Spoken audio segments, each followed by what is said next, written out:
Hey there guys, Charjr Ryuki.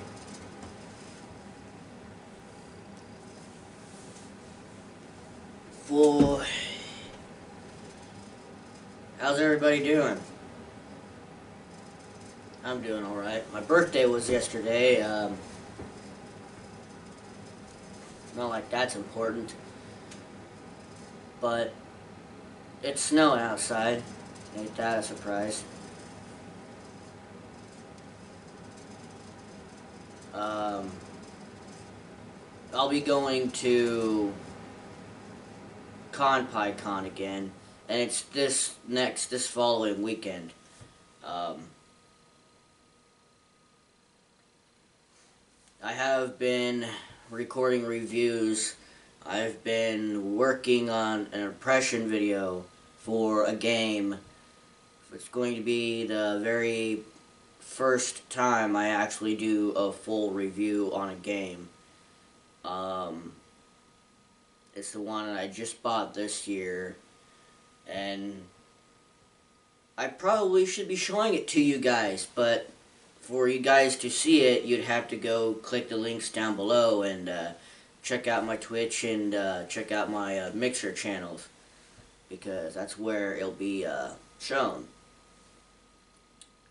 Because I did I did one arc on Twitch for 2 days, and I started the other second arc late last night, and I'm going to be playing some more of it this morning. And I've been writing my thoughts down, what I like about the game, and whatnot. But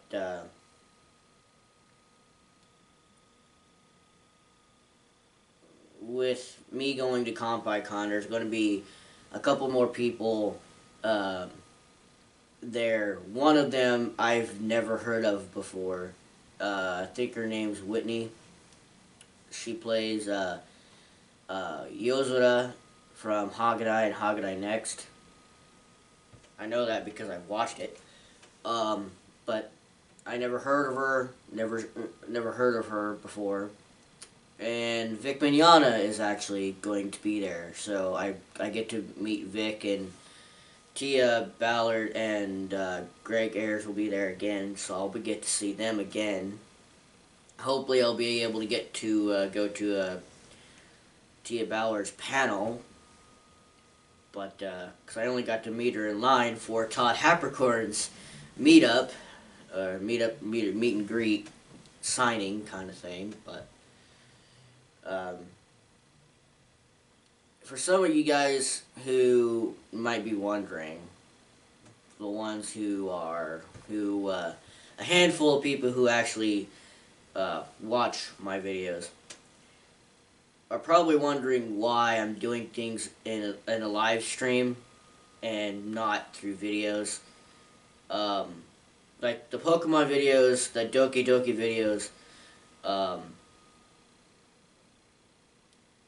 I'll be doing those like I always do. I mean, with the recording system now, with my new PC, I could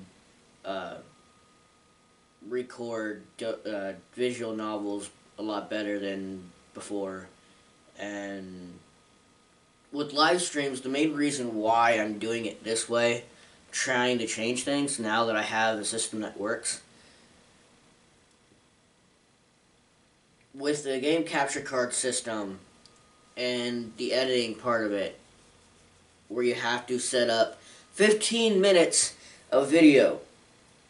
So basically, anything good might end up getting cut out that you guys would see, would end up getting, most of the good parts would get cut out because of that. So instead, I decided that I was going to do it in a live stream form so that I don't have to cut anything. You guys get to see everything. You get to enjoy the good parts, laugh at my mistakes, which are quite a bit, all within an hour. Sometimes maybe 15 minutes longer. But going back and playing Fatal Frame 5 again in a live stream, and I didn't expect to play it for as long as I did, but it obviously showed that I was out of practice so bad with that game. And it took me forever to figure out the whole position of the camera, the synchronization of the photo. That took forever to figure out. And it ended up being almost 2 hours, and it was an hour and 40 minutes. And I was surprised that I had 2 people viewing it, even though the chat wasn't active. And then afterwards, I had, and all of a sudden, after it became a video, it had 5 views. I don't even know where they... It surprised me that I had 2 people viewing the entire thing while I was doing the live stream, but then after it was processing it to become a video, it said I had 5 views. So 3 more people came and watched it, and then later on, I go and check my videos and all that, check how many views they got.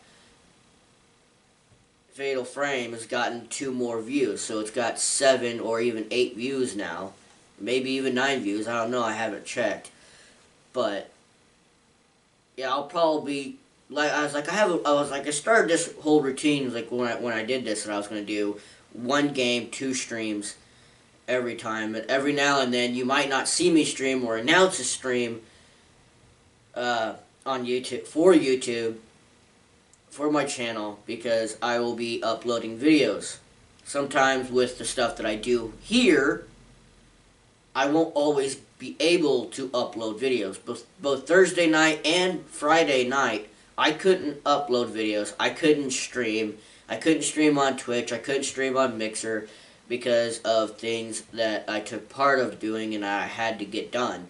So I had other things I had to do that I took time in, so I couldn't do what I had planned out to do.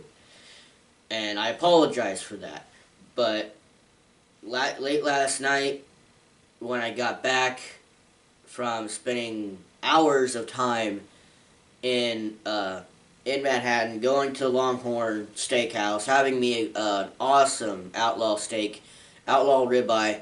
If anyone goes there, get the outlaw ribeye. It is absolutely fantastic with a loaded baked potato. Yes, and and just going around, walking around. I mean, I went to the bookstore twice at the mall, trying to decide on a manga to pick up and read. Either something that I've already seen before, like is it okay to pick up a girl in a dungeon, or something that I have not seen and read it in a manga and do another manga review, besides going online to that town of manga or something, or to Manga Town or something, to read manga online on the internet that way.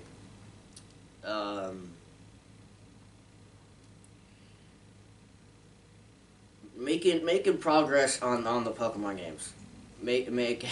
I'm making progress. Now, since Red's pretty much done, I can spend more time on the other games and do a whole lot of training. And I will be recording Soul Silver, Ultra Moon,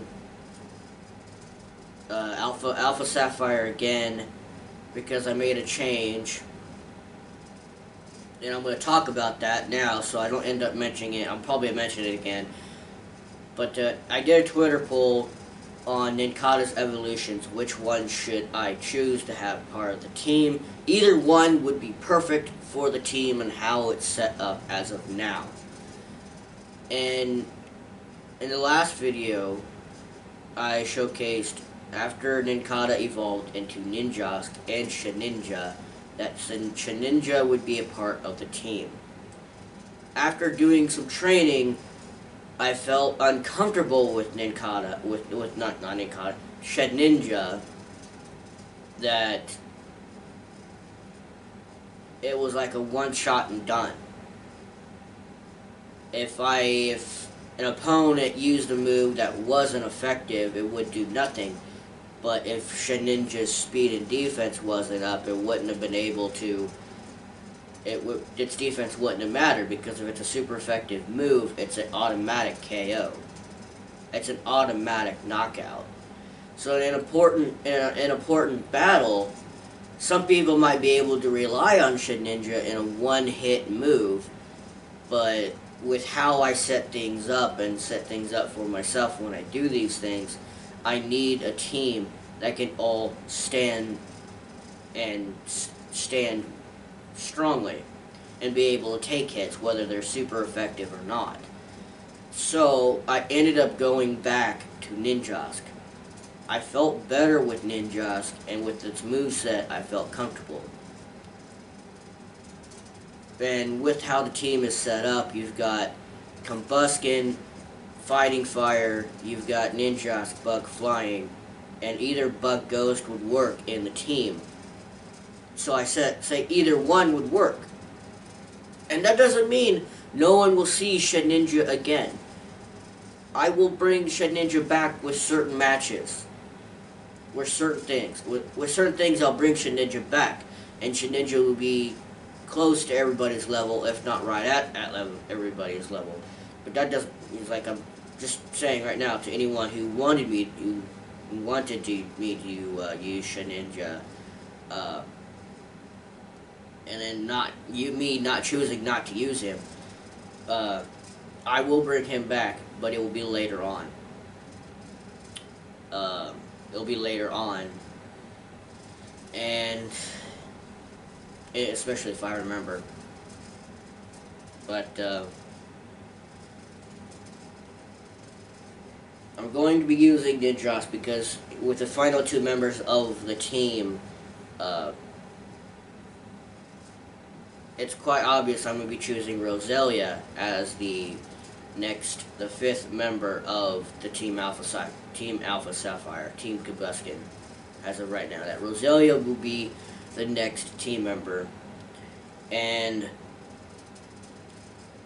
I've thought about the sixth one, what would work with the team as of now, and putting it in thought that if I can get a good rod, I could get a Carvana.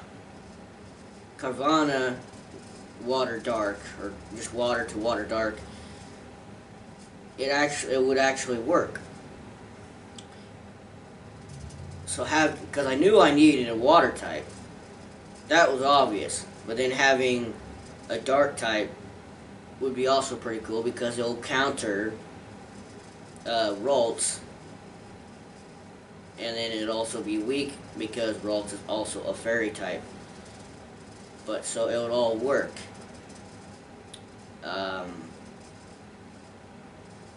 I might as well go ahead and reveal the team for Team Pokemon X, and the team is actually going to be Frogadier, Floette,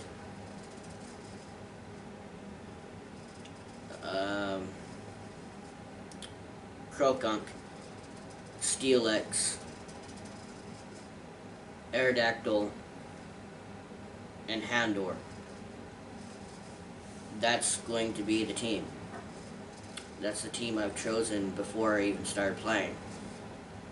I don't know if anyone's going to like it, but I chose a team that I thought would be different from what I would normally use, and that would be beneficial in a way, because then I'll have advantage over certain gym leaders and over certain Pokemon. So that's why. With Team Soul Silver, when it comes to a fire type, I am leaning towards a Vulpix, and I know where I can get one. The problem is if I can get it to spawn. The only way I can get to it is if I defeat that next gym leader, which I gotta get there first. But that is the only way I can really get there to get it, because I don't want to use Flareon. Flareon. I got nothing against Flareon, but I used Eevee to Jolteon to Vaporeon to Flareon to many of its other evolutions with multiple teams that I have done over the years while playing these games. And because it was like a default Pokemon to go to, if you couldn't choose on anyone else, you can always rely on an Eevee or an evolution.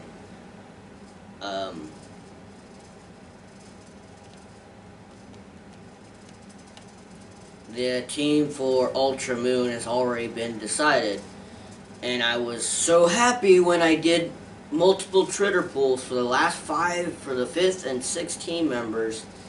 I did so many pulls trying to choose so many different Pokemon for it, and finally, one out of the 2 that was chosen was one that I was really going for, and that I was really wanting, because the team really needed a fire type.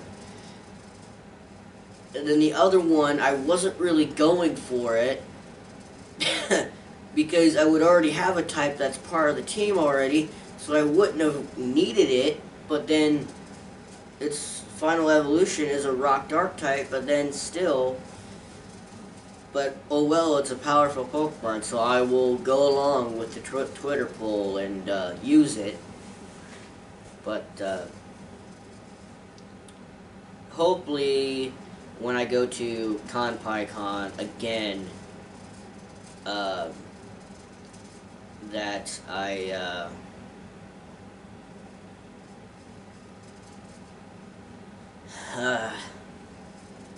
make more videos, I guess, record more often, besides just walking around and recording panels. I probably should have recorded more than one panel, but I couldn't record Todd because he was playing a lot of copyright music at his panel, because he couldn't really interact with anybody at the time, because he was just like walk up and talk to someone like normal.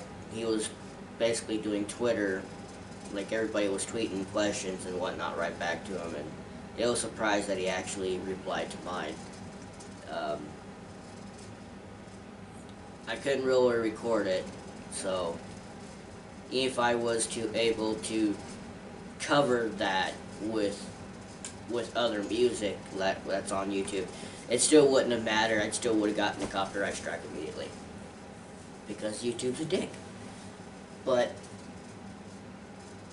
I'm sitting here, I'm just thought I would vlog and talk about some things, because I said that there was a vlog coming, and here it is.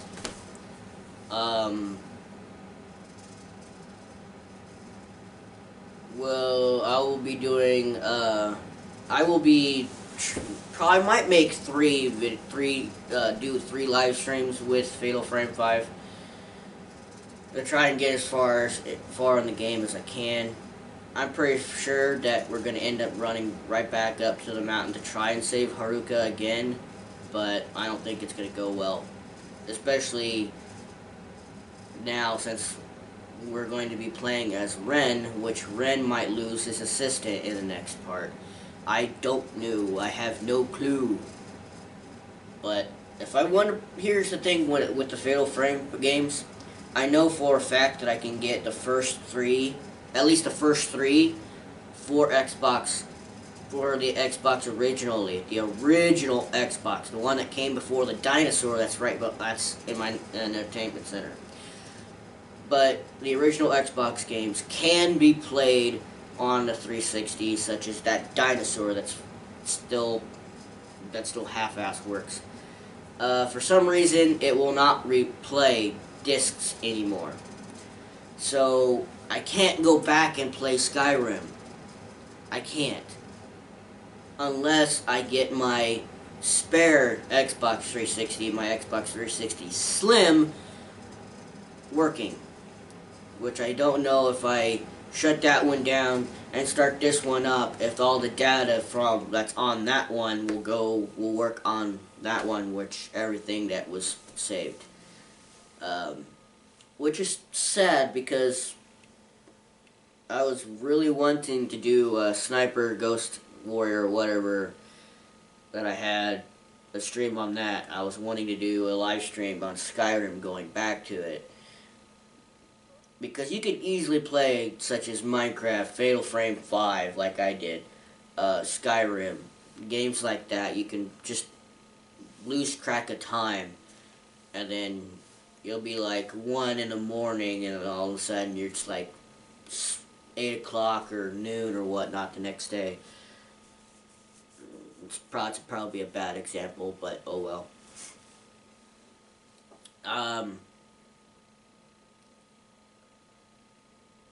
I mentioned this. I was like, yeah, that's a sad thing.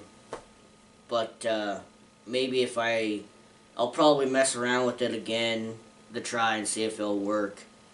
If it won't work, then there'll probably be no more Skyrim, because I don't want to rebuy the game for Xbox One to play it again.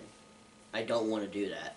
If I already have the game, the original game, I don't want to buy the remastered version. No matter what anyone says, it still has the same problems as the original. No matter what anyone says.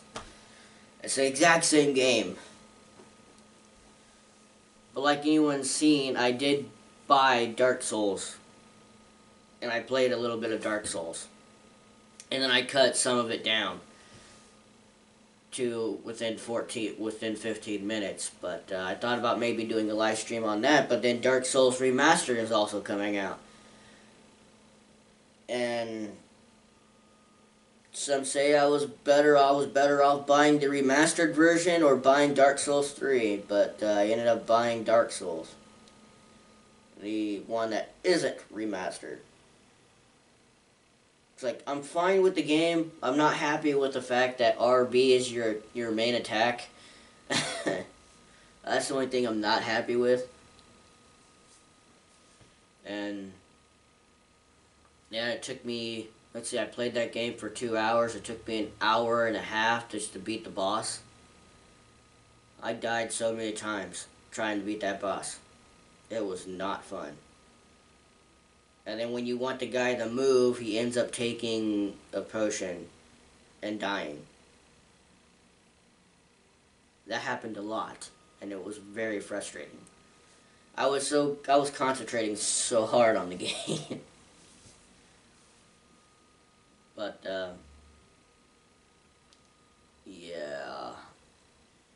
Another thing that I was thinking about doing, it's related to the book that I've been working on for years. And about this book,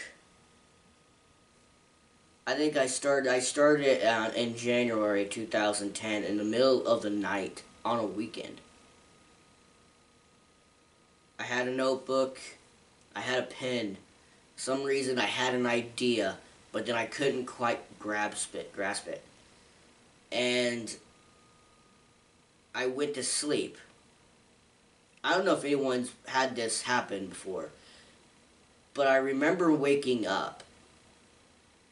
I grabbed the notebook, I moved my pillow out of the way, I grabbed the notebook while still laying in bed, I grabbed a pen that I had with the notebook, and I opened the notebook and I started writing.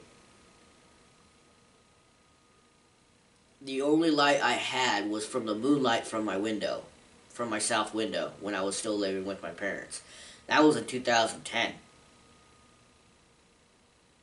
It's 2018 and I'm still working on it.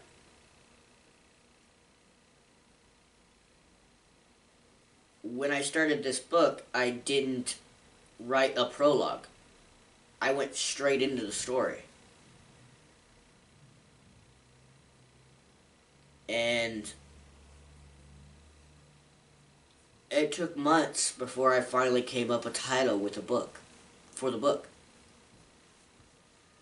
Unlike the other books or stories that I've written before it, I could come up with the title by the end of the week, and then boom, there you go. But this one took months before I could come up with the title. And I talked about it with my friends, and it was like, well, maybe, it's like, why don't you try this? I mean, it's about one night, one memories, and you got all this happening. why not call it a night that can never be forgotten? And you say it's both mystery and horror, so why not have it set up in a way that it's just a night that can never be forgotten? And I thought about it, and I was like, that's actually a good idea. I really like that. It is a mystery horror. It is, because I don't want to expose it, but you have the main character who witnessed something on a day of his 7th birthday, basically, and it scarred him for life. Not just mentally, but physically scarred him for life. And he was just a kid. A 7-year-old kid who just turned 7. He witnessed something that scarred him both mentally and physically for life. And as he grew up, he's not the most sociable person around. He hates publicity, all because when it comes to publicity, a lot of people go overboard and it becomes a whole big of a conspiracy problem. We all know about it because it happens now. But he lives alone with his sister, or sister-in-law, basically he witnessed the demise or the death of his childhood friend, his only friend at the time, the only friend he had, and his brother.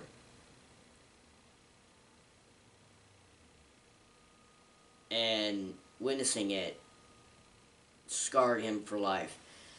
And one thing that I'm going to point out to what this book, the main point of this book that I might as well just point out, it's about fear. Having courage to rise above your own fear. And that's something that it takes a while. And even after hearing what he does or seeing what he does, you're wondering why this main character is afraid. But the main character is afraid. Just like any normal person, he's afraid to die. He's afraid of losing people he cares about. But he won't admit to it.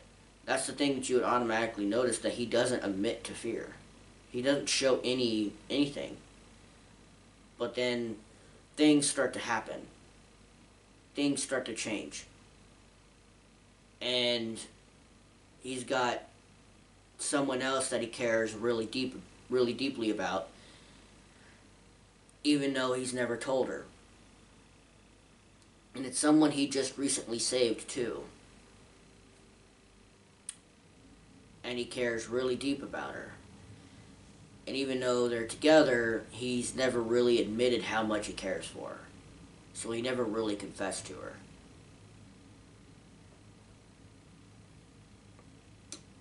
But things really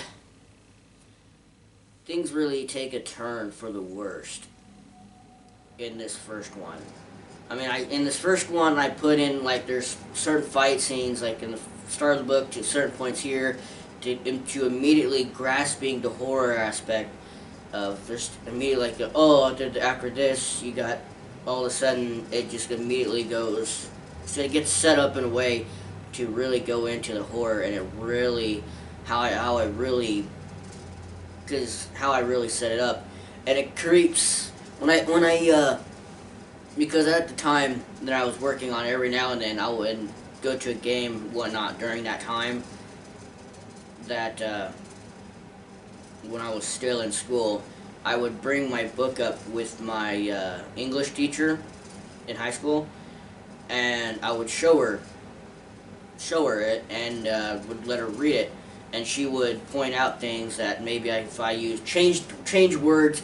Basically, I was asking for her help for certain things, and she read this part that's horror, and she's like, this gave me the shivers. This literally scared me. That's one of those things where they ask that and it's like, "Are you okay?" Like, oh, it's fine. It's just it's the whole idea. It's the whole part of it. That's the whole part. It's supposed to be creepy. And then I brought it up with my cousin, who also cuts my hair, and it creeps her out because she doesn't like horror. She doesn't like it, and I brought up some other things that happened, but it basically to ask certain points, like not just horror aspects, but because I usually just do that just to pick on her a little bit because I don't see her all the time, but the whole asking girls for ideas for dates or romance ideas for certain things that could happen, because if as a guy, I can't always plan everything. Because you can't always just plan something and expect a girl to be okay with it. So it's always good to ask a girl to help you out with ideas. And it's just one of those things where, especially in high school, you always have a kid who acts high above everybody else, and just because they have a lot of money or where they live and whatnot, and then they think that everything they say they claim they own, and that they actually own it, and that person or thing has to do whatever they want, that they can do whatever they want with it. So I put one of those characters in. He's probably not going to be liked all that much, but maybe he will, maybe he won't. But the other main point of this book is to experience fear, how to deal with it, and how to rise above it. But yet I don't really point that out right away. You kind of figure that out the more you read it as you go along. And I like this book so much that it's gotten to the point where I am obsessed with it, where I'll sit here and talk about it for hours. And I'll talk about it a little bit, and then I will bounce ideas off of someone, whether it be you guys, or someone like I did in CompiCon, who basically said, you need to redo it, it's not going to work, how you set it up, it's not going to work. Well, it's just one person telling me that, but that's fine. That I ain't saying saying that, hey, he's wrong. That, no, I'm saying that he has a good point. He had a good point, but with how this book came out and how this book is done, because I wrote it in the middle. I started writing it in the middle of the night on a flippin' weekend in the dark. Okay. Completely on instinct. Like, I basically started writing it in the dark. I had 10 pages written before I fell asleep. And the weird thing is, when I woke up, the book and the pen was in my hand, the notebook was right where it was, and I had 10 pages written in the dark. The only light I had was flipping moonlight. That's it. That's the only thing that even bugged me, is that I did this all in the dark with very little light, where I couldn't barely see what the heck I was writing.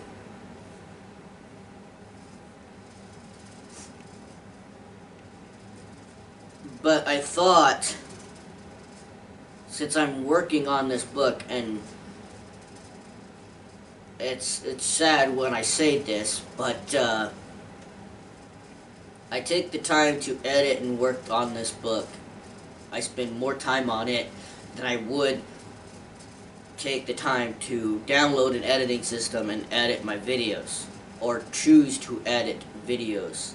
That would be what I would claim the sad part, that I would spend all this editing time and work and writing and this not on my book that I spent years on, and well, I'm pretty sure I wouldn't get bombed on that in the comments. if anyone chooses to comment in the video anyway, but anyone who sees it will probably bomb on it. Bomb on it, like, you don't edit your videos, but you edit a stupid book? You're an idiot. Yeah, so are you, I don't care. But I really enjoy the book, and I obviously don't have editing company or publishing company or whatnot supporting me in any way when it comes to this book, and so I've decided that I was going to read it for you guys, read a part of it for you guys, as a bit of an ebook on YouTube, on this on my main channel. So I don't know if anyone's gonna like it. I probably should show some artwork or whatnot, but I'm really trying to draw the monster in the book. Yes, there is a monster in the book. I can't seem to get by that. I can't seem to get past the fact that there has to be a monster in the book. But the monster itself is very creepy, and its abilities are are just as creepy as it is. But I can't come up with a name with it, and I've been really trying to come up with, trying to draw it, trying to come up with it. And no, I'm not the greatest artist in the world when it comes to drawing. I'm not. I would admit that, because if I draw something, let's just say if I draw, let's say an anime character, let's say Inuyasha. If I draw Inuyasha once, pretty good, spent time on it, made it look good, had it all done, freestyle, none of that scaling nonsense, none of that, completely free drawn. I can't draw Inuyasha again. I have this thing, if I draw something good once, or decently good once, I can't draw it again. I just can't. No matter what I do, I can't seem to draw it right again. Especially with anime characters, I kind of have a problem with the eyes. The eyes themselves, I spent hours working on the eyes. Body-wise, I can do that. That's fine. It's the eyes. It's the eyes that I take forever trying to get right. But I have been thinking about drawing my own fake Pokemon. So with using the 3 that I've chosen for ideas, the 3 that I chosen was a saber-toothed tiger, the Smilodon, shut up phone, a rabbit, or bunny based off of the Zodiac, and a Komodo dragon.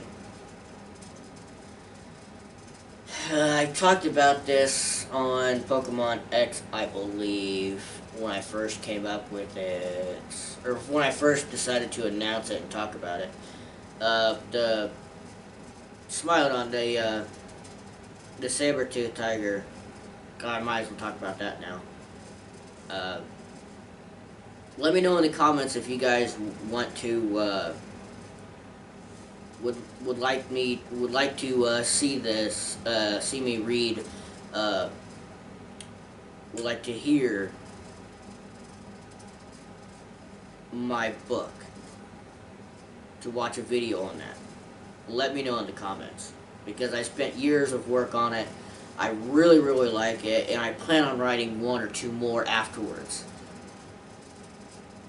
The second one is basically to finish the rest of the main character's story. The second one, basically, is to finish that story. The third one is either going to be what happens afterwards, long time afterwards, like a few years afterwards, or it's going to happen, how the main character came to be, basically. But going back to my fake Pokemon idea, and I highly doubt that's actually going to become a thing. But if you go something as fierce as a tiger, why not go with something that's cute and cuddly? But With the saber-tooth tiger, I thought that maybe I could go with it being a grass type, a grass dark type. Not a grass ground, it can be, or a grass steel type, it can be if you really wanted it to be, or whatnot. But I'd rather it go with the grass dark type.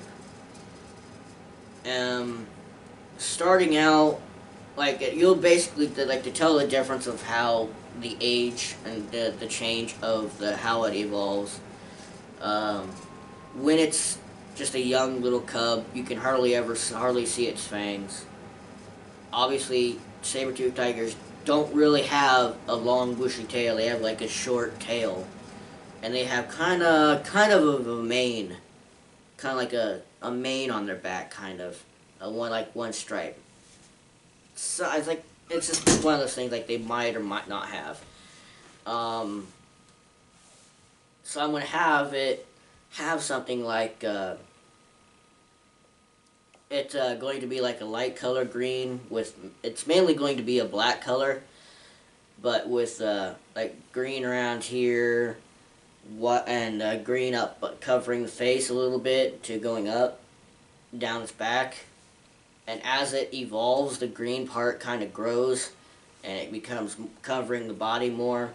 You can see its fangs. It's two long canine fangs now.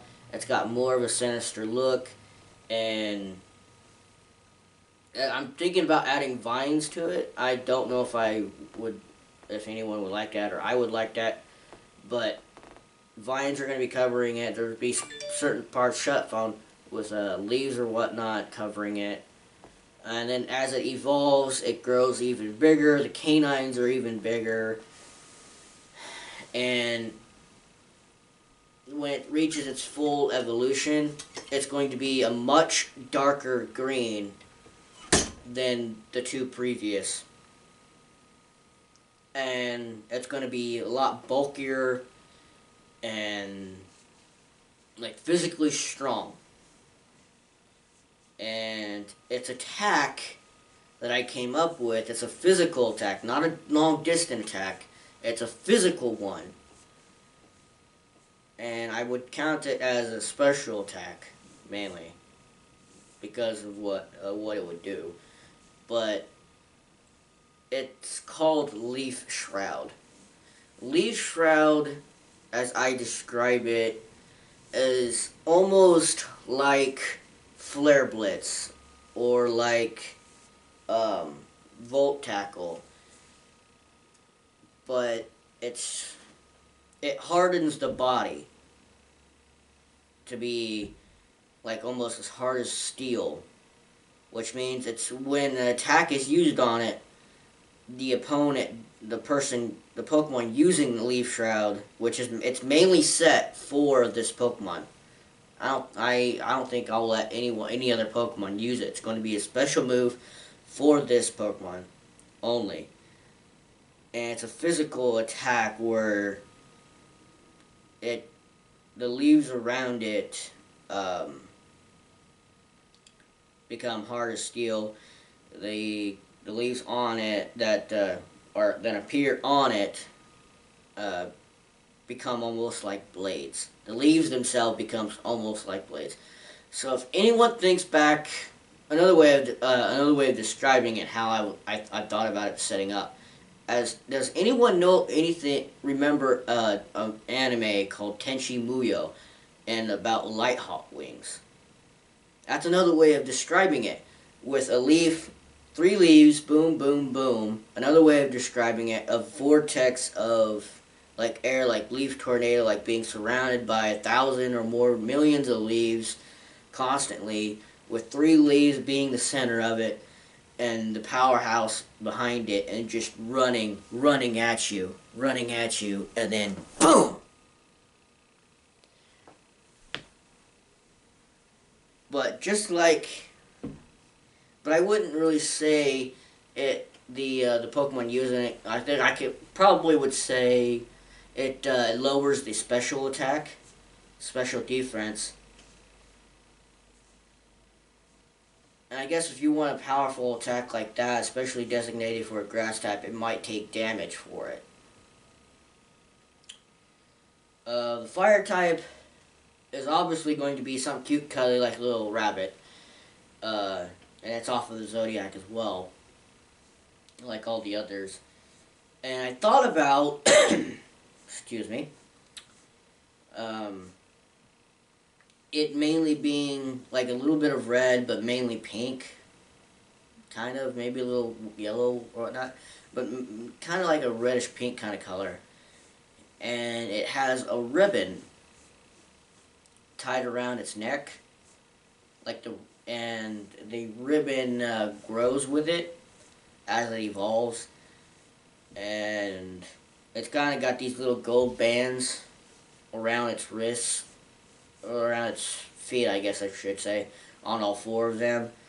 But it's got a crest on top of its head.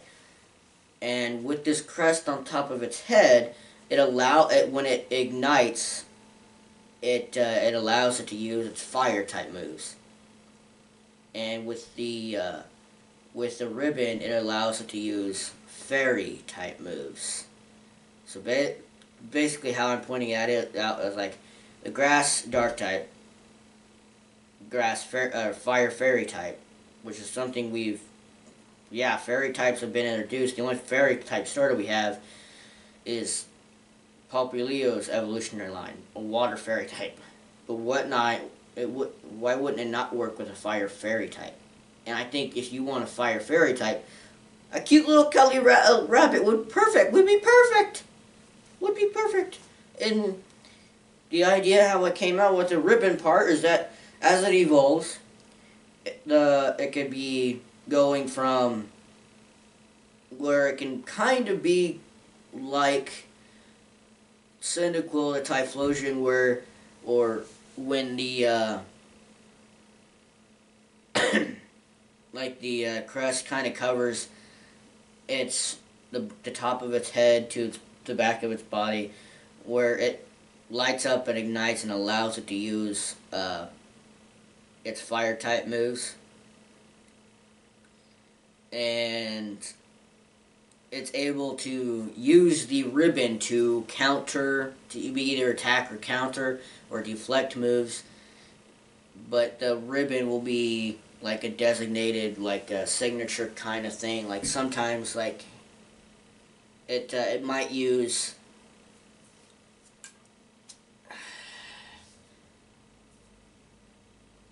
like the gold bands kind of are connected to the ribbon as well, because you can actually see them a lot more now in its next evolution. And when its final evolution, and this is probably a dumb name for its signature move. The signature move is called Flare Ribbon. And ignite, and then wah, wah, wah, and rah, rah, or something like that.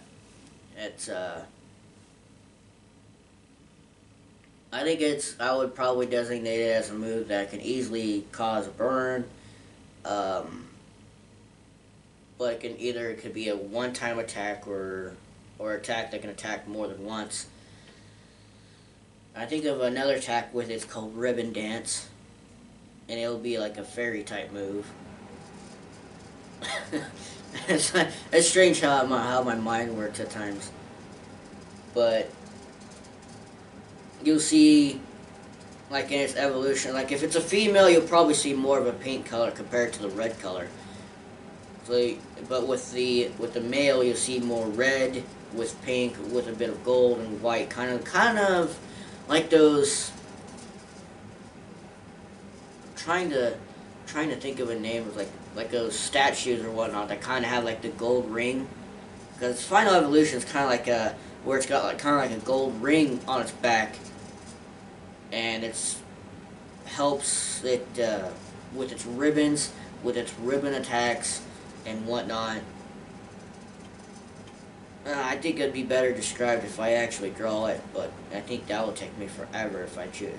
When I do get the time to draw it, it'll take me forever to do. But Flare Ribbon is probably would be, I would say, would probably be its signature attack.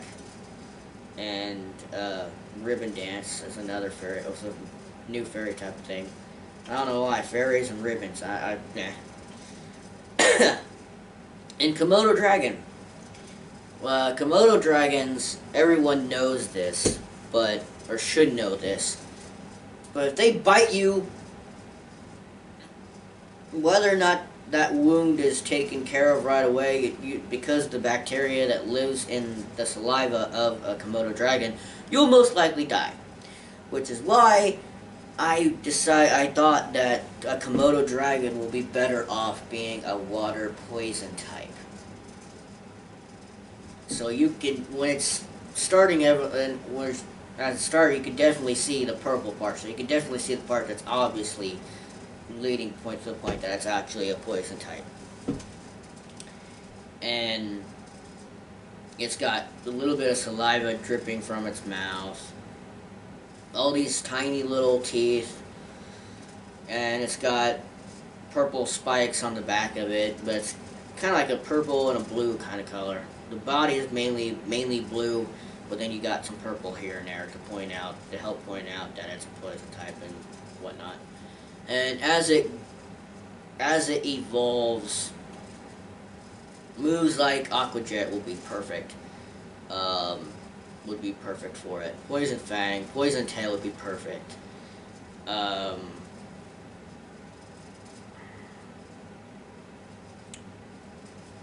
Let's see. As it gets bigger, the spikes on its back get a little bit bigger. It's got a spike on its tail. And it's got like webbed claws, so to help propel it for the water. And as it grows to its final stage, its tail kind of splits. It still has a single spike on the end of its tail, but it kind of splits and it's webbed, so it's able to propel in the water like this, somewhere like that. Kind of like a crocodile, kind of like this. So it's able to propel itself in the water. And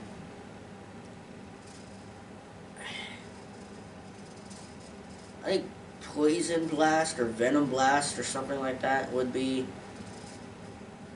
a perfect attack for it, a perfect special attack for it. I can't, off the top of my head, I can't think of a special water type attack for it. But like I said, Aqua Jet would definitely work. I think for a special attack for like Leaf Shroud or Flare Ribbon or Ribbon Dance, I think Poison Blast or Poison Arena or Venom Blast with or Poison Arena would be perfect. And I just came up with that off the top of my head. But let me know in the comments down below if you like those ideas, if you can come up with any ideas of your own, or maybe take these ideas and draw them out for yourself. That'll be even better. And then you can show me on Twitter and send it to me there at Charjr Ryuki. But and going back on my earlier segment because I forgot to mention it, with the live streams, me doing live streams with the series of videos that I have, even though I can't do that with the sniper game, or I can't do that with Skyrim unless I figure something out and get my old Xbox 360 to work to read the discs. Otherwise, I'll have to do live streams with games that I had digitally purchased on there.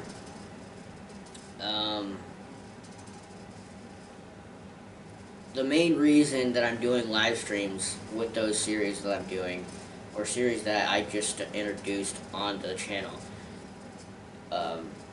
is so I can interact with you guys more. That's the main reason, is so I can interact with you guys. That's it. That's the main reason. And plus, it'll give me more time, especially during the week and not just the weekend, for me to come up with more videos, so I can work on my second channel, my reviews channel, or come up with videos for my martial art channel, something like that. It gives me more time, but it also gives me more time to interact with you. So, with all of my thoughts poured out there, I know this video is quite long for this vlog. It's probably the longest vlog I've ever decided to do besides a IRL live stream. But let me know in the comments down below what you guys think, and I will see you guys next time. So don't forget to bring the nachos. Peace.